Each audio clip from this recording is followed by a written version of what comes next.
Alright guys, I'm back by popular demand and I'll be making the churros today, not the other one. So, these are the things that you will need. You'll need some caster sugar, you need some vanilla extracts. You also need some sea salt, you need a little bit of flour, a little bit of butter, 3 eggs, a piping bag, cinnamon, sugar, and a little bit of water. And these are your ingredients. So you want to put the butter into a pan and start melting it down, and there we go. Next thing you want to do is add the water, get that in there, add some sugar, and there we go. Just mix it up, mix it up, mix it up, and then here we go. What we're going to add next, oh guess what?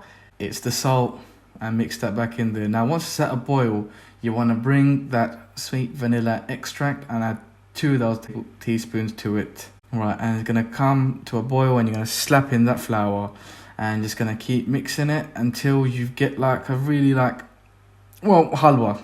Yeah, just don't eat it please, because you will be very, very sick. But yeah, so slap that back in there, get the flour, mix it around, get all that flour on it, and we're going to put this aside as it will be hot. Now what we're going to do is we're going to make the cinnamon sugar. You add the sugar and you add the cinnamon and you mix it around until it's brown and sweet, just like me. Now this is for the churros when they come straight out the fryer. You just slap them straight in there for that extra sugarness. But you see, this is a surprise tool for later. Let's head back. Now we're going to add the 3 eggs and just mix it around. As you can see, I'm just doing this for the camera. Please don't mix it like this, otherwise you will need to see a doctor about what your life decisions are. Now just mix it around, mix it around, mix it around, and we're going to use some editing magic and it's done. Now this is the consistency you want. You want it thick, but you still want it like runny. So it's supposed to be about it. It's supposed to be in a piping bag.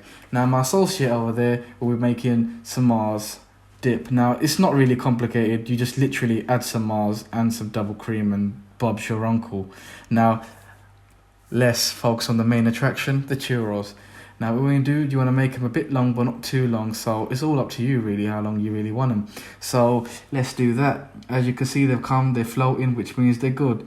Now what you want to fry them on a light heat, and once they're puffy, then you turn the heat back up until they're golden brown. As you see I'm doing, just flip them around, flip it, flip it, flip it, flip it until it's ready, and babushka, it is done. Now we take it out. For the Mars sauce, you need Mars bars. I'm using 2, and then I'm going to add cream to it and 100 grams of milk chocolate. So now as you can see, it's ready. You slap it out and chuck it straight into that sweet sugar and just coat it.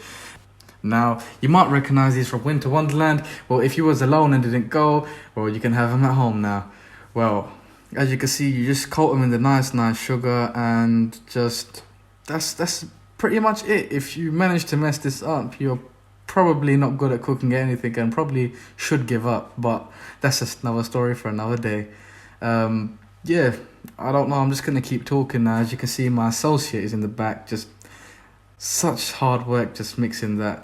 It's really, really complicated, people. As you can see, the ingredients are very, very intricate, and I've just made some more churros in that meantime and throw that back in, and more or less that's about it. There you go. Look how beautiful they look. Almost as beautiful as me, but unfortunately you can't see my face. And there you go. There's your dip. There's your churros. Enjoy. You don't need to go Winter Wonderland because, first of all, that's haram, bro. You don't need to do that.